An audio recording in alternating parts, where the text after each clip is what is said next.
Hello and welcome to another Follow the Bouncing Ball episode of We Only Look Thin. I am your host, one of your hosts, Donald Weigel, and I've lost about 100 pounds. I have kept it off for over 6 years, and with me, as always, is my co-host, Catherine Weigel, wife, supporter. I don't know. I was going to try to come up with new things that I am, but I'm always what I am, which is weight loss inspiration, a Tiny Habit certified coach, a Thrive Global certified coach. I've lost over 100 pounds and kept it off for over 6 years. And I am very interested to find out what this bouncing ball is about. Well, let me tell you what it's about. Okay. I have a theory. Does it have anything to do with Lawrence Welk? No. No? Okay. No. Well, that's why guessing is not a good thing. Everything in some way is about Lawrence Welk, however, when you really think about it. But, Donald, tell me about the bouncing ball. So we have been talking a lot lately about the importance of something called resilience. We have. And the importance of resilience in weight loss. And resilience, as defined by the Internet Dictionary, is the ability to bounce back after facing adversity. And one of the things that I think that I used to do over and over again was I would start on a weight loss and fitness plan, and I would hit one setback. Oh, yeah. Or I would in air quotes, blow it on one day. Yeah. And I would be convinced that everything I had done up to that point was for nothing. And then I would just quit. Yep. And that was a cycle that was in my life over and over again. But resilience is the ability to cope with and adapt to stress, adversity, and change. And I don't think that I realized that resilience was all part of this, or I'm not even sure I had heard of it as a concept, really. Well, I think you did when Chumbawamba said, I get knocked down and I get up again. Yes, so you did hear about it, but you didn't realize Chumbawamba was talking about you. Right. We did do an episode many years ago called the Chumbawamba-sode about getting back up again after you get knocked down. It's embarrassing. When I was in second grade, I remember I tripped walking into class and everybody started laughing at me because kids. And I actually hammed up being really hurt. Like I had broken. I didn't, but I wanted the sympathy instead of the laughter. But I was like, I could just die now. If I died and never had to get up, then they would be sorry that they were laughing at me as the last thing that happened before I died. And this was second, I did not bounce back off that carpet. I wanted the EMTs to come and take me to the hospital just so that I could be dramatic about it because I was so embarrassed of failure in front of others. Yeah, maybe those kids feel bad now about laughing at you, but hopefully these 45 years later. But resilience requires letting go of comfort. Yeah. And that's, you know what letting go of comfort is? No. Uncomfortable. It is awful to have to stretch yourself. If only there was something that was the opposite of comfortable. But actually knowing that failure and discomfort is part of fostering success, that doesn't really, I wouldn't have believed that before. Success is just successful. Successful people succeed, and they're good at it, and that's all that it takes. But it turns out failure is the yin to the yang of success. And I thought for most of my life, really, that there were just people who had an overly sunny disposition. Oh, yeah. That they were just lying to themselves or fooling themselves about being optimistic. But it turns out that you really can adopt habits and train yourself to be more resilient. And you found an article on Psychology Today by a gentleman named Brian E. Robinson, PhD, called 10 Habits of Highly Resilient People. And it really is possible. And I have learned this over time. And, part of it is having some success with weight loss. But I don't think I would have had success with weight loss if I hadn't really worked strongly on my mindset. Well, and I think too, this comes into perfectionism, or that idea of like, there are just people who are born lucky and resilient. And or like those sunshiny attitudes. I felt like if people were positive, then they just weren't paying attention enough to the bad stuff. Like they obviously weren't smart enough to know how bad everything was. And I really held on to that identity of like, everything is happening to me. Like, oh, I've got the worst luck. Like if only things were different. Everybody else has it easier than I do. And when you embody that, guess what? You get that. And it took a lot of practice to realize that doing things differently takes effort, and it actually pays off. I think the one big thing in that resilience was like the, I don't know, 25, 30 times I tried to lose weight in the past. And the first time the scale wouldn't go. I mean, you were just saying this, like I would gain a pound when I thought I should have lost. And I would just act like the whiny crybaby on the playground who took all of her toys home. That's it. I'm not playing anymore. Like, this isn't fair. And I would stomp off and then revenge gain 20 pounds before I would try to lose weight again. Because it was like, well, if it's not perfect, then obviously I'm broken and it's just not worth it. Yeah, absolutely. And the author of this article, Brian Robinson, PhD, says you can cultivate a winning frame of mind, which is also known as a growth mindset. Ew. And we've talked about the growth mindset before. That was a term coined by Carol Dweck of Stanford. She wrote a book about growth mindset. And he goes on to say, if you have a growth mindset, you consider success and failure a package deal. Twins, not enemies. It is an understanding that avoidance of failure morphs into an avoidance of success. Oh, that is very painful information. So, in other words, if you're so afraid of failure that you don't try anything, you're also not trying to succeed at anything. Yeah, like, I mean, I know we just talked ad nauseum about the Olympics, but like, if only people who were guaranteed a gold showed up to the Olympics, there would be no competition, there would be no learning, there would be no inspiration. If you only show up 100% at your best, like that's not how winners are made, everybody. Absolutely. And so the author goes on to say, to attain what you want, you recognize you must be willing to accept what you don't want. Instead of giving up, you welcome obstacles, setbacks, and disappointments, no matter how painful, frustrating, big or small. You welcome them as opportunities to grow and learn instead of as defeat. I know I'm making like an ew face right now. Like, it's that like bitter pill of like, okay, you're right, I want to grow. But, you know, when we started this 9 years ago or whatever it was definitely like, I don't want anything bad. I just want good. I just want easy. I just want that one weird trick. Because when we get that turnkey solution that fixes all of our problems, like that's what we think. If I just win the lottery, then I'll be fine. If I just magically wake up and have lost all the weight, then I'll be fine.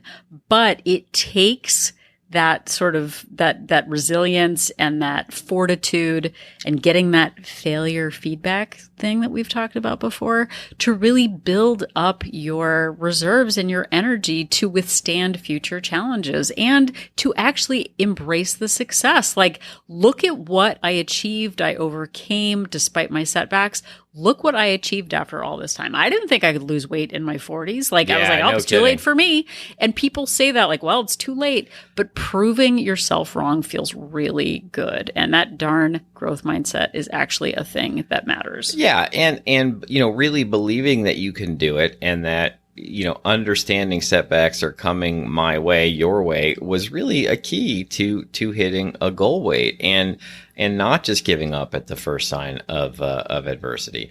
So what are these 10 habits of highly resilient people? Well, the first one, and I'm going to change the wording on some of these as I read them, but he says, grow a thick skin and expect rejection and setbacks. Now, I don't love the grow a thick skin part, but if you commit yourself in advance to knowing that there's going to be lots of setbacks, then you're going to be more prepared for it when they come. If I quit trying to lose weight every time I gained half a pound, every time I got on the scale and I saw, oh, I actually gained a little bit this week, then how would I ever have achieved a goal weight in the first place? Because it's not a straight line. Like, it's not a straight line down when you're losing weight. You go up a little bit here and there, and then you go back down. But it's really that consistency over time and knowing that these setbacks are going to come that helped me adopt the view of, oh, well, I just have to get back on the path and keep going. Well, and also part of that is like having people question what you're doing. Like, oh, I thought you were going to do that. Oh, I thought you were, like all those sort of, Monday morning quarterback doubts about like, nobody could eat all that salad. Like, oh no, my salads are too big. That's it. I can't lose weight. It's too embarrassing. Being able to let go, sort of like that GIF. I love talking about GIFs. GIFs are my favorite thing of Shaquille O'Neal brushing off the haters and the slackers. Being able to do that, I think is my sort of visual representation of growing a thick skin. Yeah. And that your like family's going to come to visit, or you're going to get invited out to dinner sometime and it's going to like throw you off your diet. If you reel into madness every time one of those things happen, it becomes really difficult to keep going and to actually hit a goal weight. Right. So the next one is ditch the desire for comfort and step into growing pains. Mike Seaver said it best in the 1980s. Growing pains, it's a thing. It is uncomfortable to challenge yourself. It is much easier. It would be, our lives in so many ways would be much easier if we never tracked a calorie. We never went on walks. We just got to sit around, but we pay a big price for comfort and the discomfort that comes with not taking care of ourselves. So when you go to the edge and realize like, okay, this is uncomfortable. I didn't lose weight this week. I didn't get the result that I wanted. It's okay to not feel great about that and still do the work. If we only showed up when we felt like doing the work, that's sort of like waiting for the motivation bus, waiting for that like wave of success to hit us. If we just were like, well, I better not save any money because I'm just going to win the lottery. It'll be fine when that happens. We show up every day and sacrifice a little bit and invest in ourselves each and every day. And that leads towards success. Sometimes it's going to pay off. Sometimes you're not going to see those immediate results. And it's okay to sit with that and not just have it be easy every second. Yeah, thank you for referencing an 80s TV show, too. It makes it much more acceptable. Which one? Was Mike Seaver the dad? No, Mike Seaver was the now troubling adult. He was the son. Oh, okay. Mike Seaver, the dad, I can't remember. He was, yeah. Anyway, all right. Well, yeah, I know the kid on that show had a friend with a very disturbing nickname that somehow was on network television over and over again. I'm not going to say what it was, but if you know, you know. If you know, you know.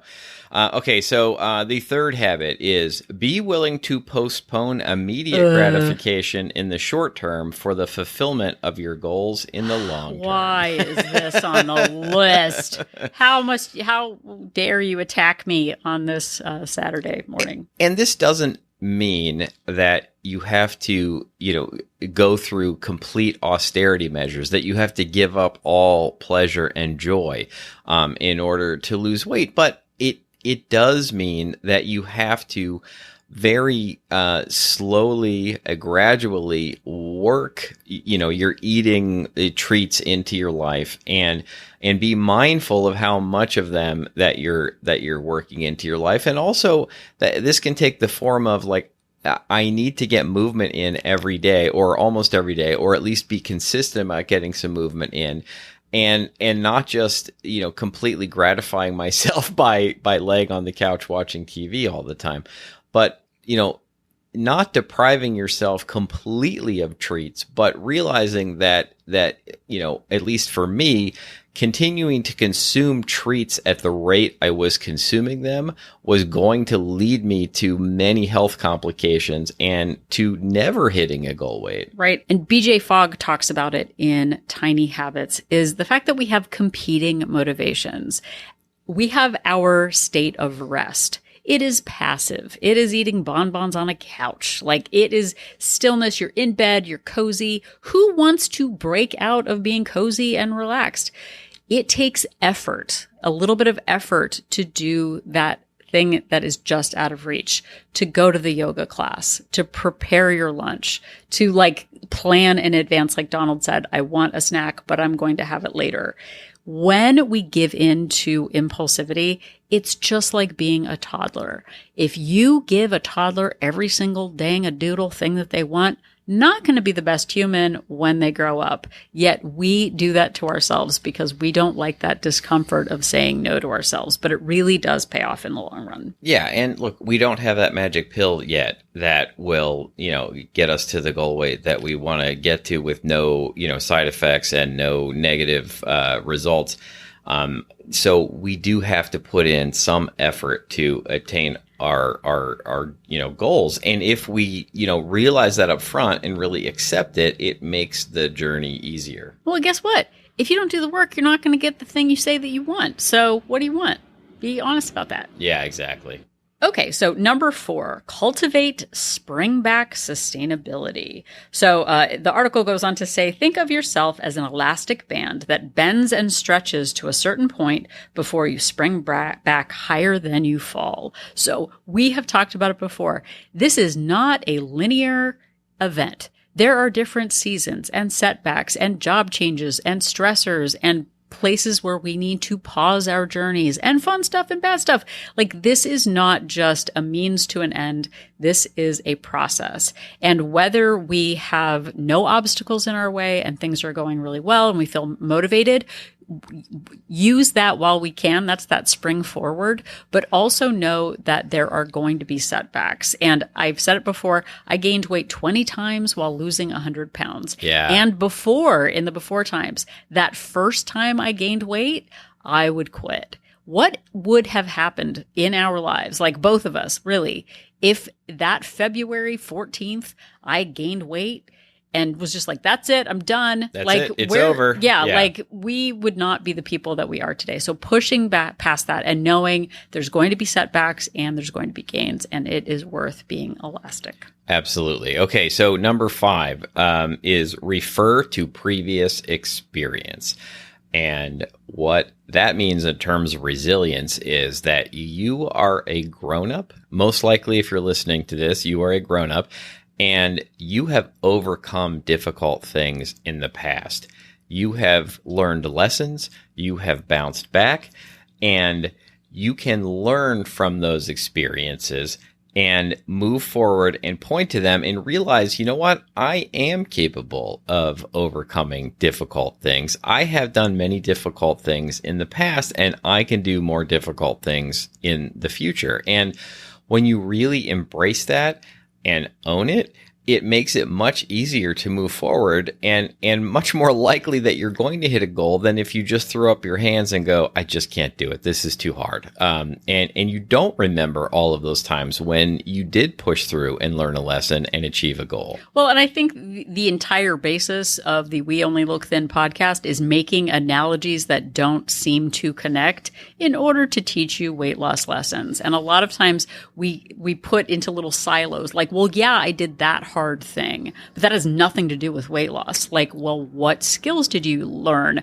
How did you push through the pain? How did you make it happen? We can really learn from different parts of our lives, whether it be 80s sitcoms, songs, board games, whatever it is, we can learn lessons in all that we do. And I think that for me, of that stepping back, and it is, and we'll talk about mindset and positive self-talk later, but that of like, okay, this is a huge setback. This isn't the end. Like, what have I done in the past that I've gotten through? What did that teach me? Like, I can get through hard things. And just having that as part of your resilience, like, toolkit is super important. Absolutely. Okay, so what's number 6? Okay, so this is a big one. Identify self-doubts that have cramped your style or crippled you from growing fully. Harness them instead of running from them. So that self-doubt thing, that negative sort of hamster wheel of limiting beliefs really got me for decades. I sort of put myself in this little box and this identity of I'm too old, I'm too overworked, I'm too this, I'm too that. Like all of that self-doubt was until my 40s. I just lived with that like, well, I guess I can, I guess I can, I guess I can't. Like, what could I have done? What small habit could I have changed that would have built like momentum over time? So for me, and that's actually what happened when I started this, was like, that isn't serving me. What could I do differently? And that's just how it started. And that is a mindset change that really is liberating. Yeah. Like instead of, well, I can't join a gym. Okay. What can you do right now? And it feels at the time that it's too small. That's not going to matter. What difference will that make? Challenging that again with like, okay, buddy, well, why don't you just eat a carrot? And like, in the end, you will have eaten a carrot and that will have happened. Like, okay, so what are you going to do after that? It doesn't have to be all or nothing, but building on those small, sustainable habit changes and behavior changes does matter. So I try to let go of self-doubt. Well, and I think in addition to self-doubt, I think that we have beliefs about ourselves that are oftentimes not true. Like, I believe I'm a couch potato. I believe that I can't ever gain weight. I believe that I'm a, eat in front of the TV type of person. And I turned all of that around into, I am a healthy, fit person who likes to get movement, who enjoys, like for real, enjoys walking up flights of stairs and maintaining fitness. It is a big turnaround to let go of some of these beliefs that we have about ourselves and some of these self-doubts and to turn them into positives. Yep. So the next one is, and this one can sometimes be easier said than done, but stay off the roller coaster. And that means to really try and manage your ups and downs equally. Yeah. Celebrate your wins, but don't put too much importance on them, and don't identify as, okay, it's always going to be this way, because that lows are going to come. And likewise, when a low point hits, don't wallow in it, don't ruminate on it, and realize, remember that all of these things are impermanent, and that when you hit a low or a high, that is going to change at some point. And when you really manage your emotions over both of these things, it makes you, happier and more resilient overall. Well, and I think we over-identify with the negative also. There are so many, I know the English language is delightful and there's lots of adjectives, which is super great most of the time. But when we say things like, I've blown it, I've ruined it, I'm a disaster, this is a catastrophe. Yeah. When we build up that language to make it headline clickbait news, the more we talk like that and make it woman stops weight loss podcast because the salad greens she bought were bad in the fridge, and that's proof that she can't keep going because the world is against her. That's a long headline. It is. I am not one for brevity. I get paid by the word. Yeah. But when we over-identify with those thrilling highs and those chilling lows, it's like we're chasing that drama. Like Donald said, sometimes do we gain weight just so that we can lose it again, just so that people notice again that we've lost weight? That is creating a lot of drama. So kind of getting rid of those thrilling highs and chilling lows and being consistent and not chasing that adrenaline rush. Someone the other day in Wolt was it's really tedious and boring to lose weight. We need to find our thrills elsewhere. This is not where we get that big drama. I prefer quiet, sustainable to putting all of my emotional energy into the highs and lows of weight loss. Absolutely. So stay off that roller coaster. Yep. Okay. What is number 8? Okay. So this one is eschew, means avoid, is basically what it's trying to say. Yeah. That what the heck effect, that loophole that we've talked about before of you only live once. Why not just do it today? I'll start tomorrow. That like it just makes things worse. The more we give in, it's almost like the toddler thing. If the toddler screams and kicks and yells and wants the fruit roll up 10 times and you say no, no, no, no, and then you give in and go like, okay, this time and tomorrow I'll start. You're just deepening that like neural pathway of like, I know she's going to give in. You might as well just do it because it's going to work. Like just give it time. So we're just enabling those negative behaviors more frequently. So another way to look at this too is that like, what the heck when something doesn't go your way and that like wanting to just throw in the towel because you feel like the world is against you, just knowing that like, okay, grit your teeth. This didn't work out the way I hoped it would. And I'm going to move forward is much better than just throwing up your hands. Absolutely. Okay, so number 9 of the 10 habits of highly resilient people, and we have done several too many episodes about this particular topic. Practice self-talk and optimism. And what this boils down to is, and again, I think I mentioned it earlier in this episode, I used to think that there were just these Pollyanna people, and Catherine said too, like that they just weren't paying enough attention to the bad things. But what this one means is stop talking to yourself like you're your own worst enemy. And I used to beat myself up about things all the time. I'll never get this. I'm stupid. I just, can't do it. What's wrong with me? Like all of those things I would say to myself aren't helpful. And we've talked about it before in other episodes. When you say those things to yourself, that really sinks in and you want to believe it because people really have this innate desire to want to be right and you want to be right about yourself even when you're saying these terrible things to yourself. So try and adjust the way you talk to yourself. Think about yourself as a loved one. Like if someone was talking to a loved one of yours the way that I was just talking about myself, hypothetically on this podcast, I would be so angry, and enraged. So why do you let yourself talk to you that way? Because you really should be a loved one of yourself. And adjusting, it really does help, develop this growth positive mindset and remember that you can achieve your goals. Well, and we've talked about it before. We did an episode. There was a book called What to Say When You Talk to Yourself by Shad Homestetter. And he talks about also if that Pollyanna positivity feels hard for you or is so far from where you are, you can also just speak neutrally about an event. Yeah, that's true. I can't remember what the movie was, but it was Alec Baldwin, and he was in a giant state in Maine. There was this giant car accident that he just sort of walked away from. It was this giant crash, and he just said, "Well, he actually just said." Well, that happened. What? Well, boy, oh boy, that sure did happen. And even if we are just neutral, like, wow, I just ate a lot of food. Okay, that just happened. Like, let's move on from it. That is better than you're a dumpster fire garbage person who's terrible. Well, and how does beating yourself up help? Or how does it change anything? Like the fact that you did what you did still happened, but you can learn from what you just did and move forward and practice the habits that are going to get you to where you want to be. Well, and I think that what you just said is super key. It is not enough to just say, oh, I just overate, or oh, I just binged, or oh, I just went off plan for 6 months.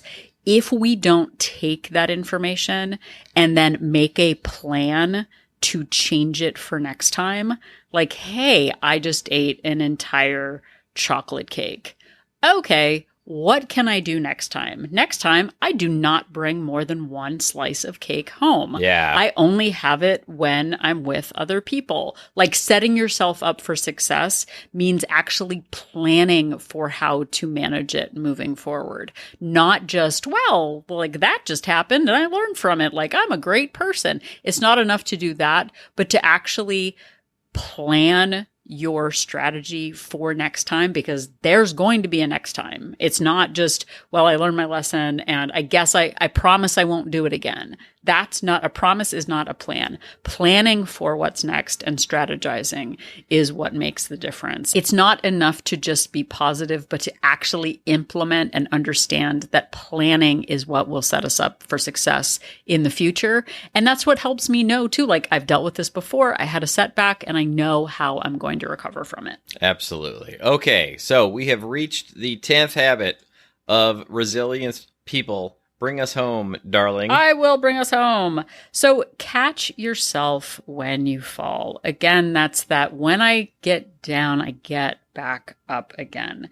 After a setback, like, bounce back more quickly than you did before. I still have situations where I feel defeated. One of the things in the Thrive Global certification coaching is they talk about how you manage setbacks or stress. Do you ruminate? Do you just sit and go like, all right, I'm going to unpack all of the terrible things that have ever happened? Do you have anxiety? What am I going to do next? And you just sort of, you're not actually working on a plan. Yeah. You're just sitting with the defeat. There are still times when I have a setback and like, life happens. There's so much that happens that is really tough.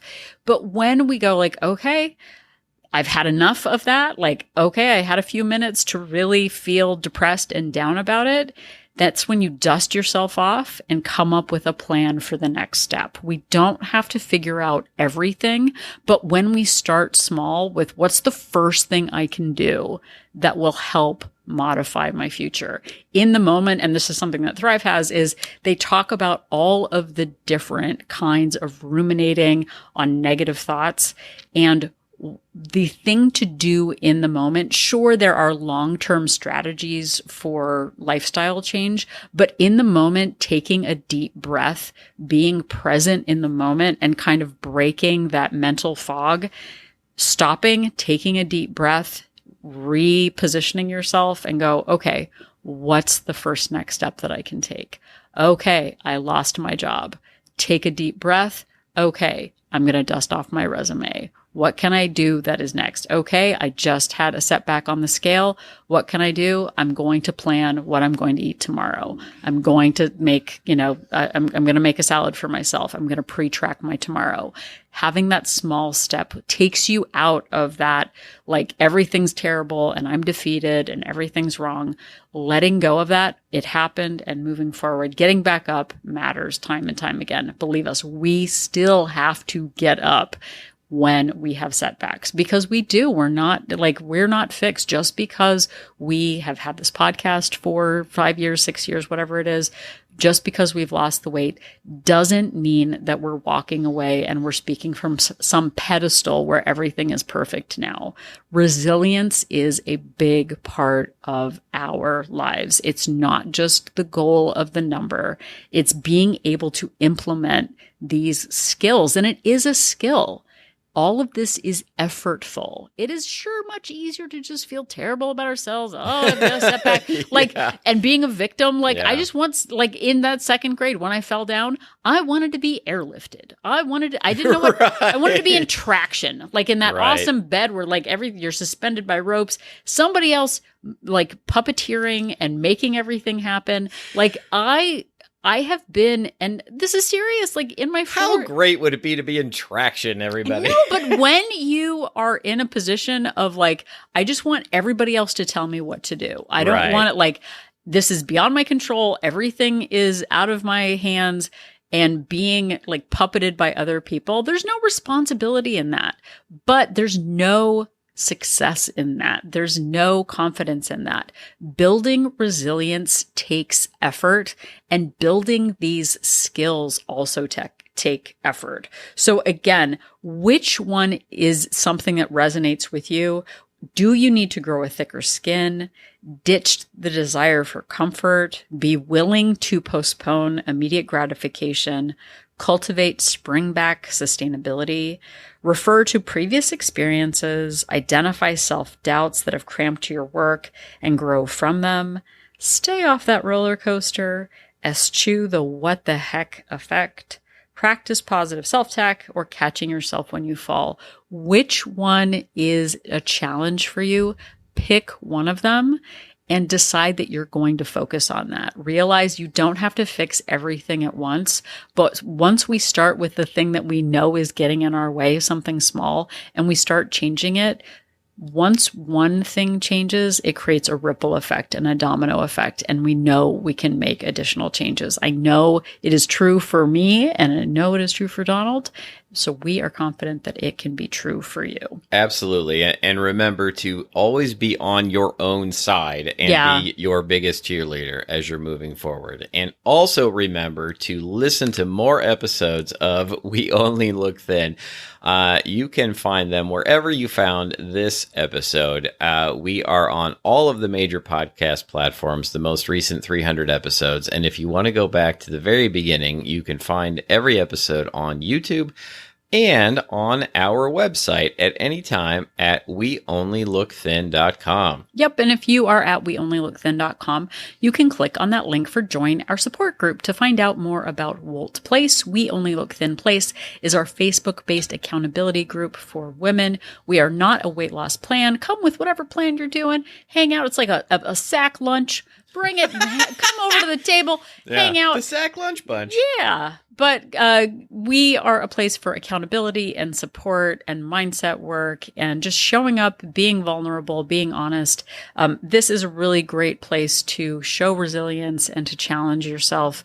Showing up just when things are good is not where change happens. Showing up on good days and bad days, showing all parts of ourselves really does make a difference. I'm super proud of everyone in Wolt Place. We have 2 subscription options, a monthly subscription with a 3-day complimentary trial and a 3-month subscription with a 7-day complimentary trial to see if Wolt Place is right for you. We've got weekly Zoom meetings. We've got AM and PM check-ins, lots of different ways to be present in the group. So show up. And just saying, if Facebook isn't super duper your jam, having access to me for coaching every week, there is value in that. If you're like, I'm not really into Facebook, like I did a Zoom meeting last night. Guess what? One person showed up and we ended up having an hour and 20-minute one-on-one coaching session. And I was like, you don't have to be on if you don't want to. She was like, this is amazing. Like one-on-one coaching, amazing, worth the price of admission. So show up and maybe you'll get a one-on-call with Catherine Weigel. We Only Look Thin. Check it out. So join up. Even if Facebook isn't your jam, there's so many other amazing benefits to joining up on the Zoom meeting. So check us out. I had to go to great lengths to get Catherine to marry me in order to get the kind of access that all you have to do is join Wolt Place. The internet didn't exist then. Maybe if we had Zoomed then, we would have. Yeah, maybe. You can also interact with us on social media. You can find us on Facebook and Instagram at We Only Look Thin. You can also send us an email. You can send that to weonlylookthin@gmail.com. If you have some stories of resilience that you'd like to share, if you have some habits of resilient people that we missed, you can send us an email there. If you just want to say hello, if you want to give us some compliments, if you would like to ask us some questions, you can do all of those things to weonlylookthin@gmail.com. Yep, and if you have a couple of extra minutes, please head over to Apple Podcast and leave us a rating and a review. Not only does it let us know that what we're doing after all these years is still making an impact in your lives, it helps other people find our show when they are looking for podcasts like ours. We really do read every single review. We super appreciate it. And it helps keep us going and makes us more resilient when we're on our journeys too. We're journeying right now. We are hurtling through our journeys. Absolutely. So help us out. Leave us a rating and a review. Yeah, and it really does help out in the world of algorithms when people are searching for health and fitness podcasts. If you give us a hopefully 5-star rating and review, it really does help people find the show. Another thing that helps people find the show is if you could just tell people about us. If you spread the word by word of mouth, we would be grateful. So if you're talking to somebody or if you're on the internet and you're in a Facebook group or a Reddit group or a Discord server, something like that, and it would really help us if you would give us a shout out. It helps the show grow. It sure does. So if you are super impressed that we are the first weight loss podcast to mention both Chumbawamba and Lawrence Welk in the same episode, just remember that Donald and I are an inspiration.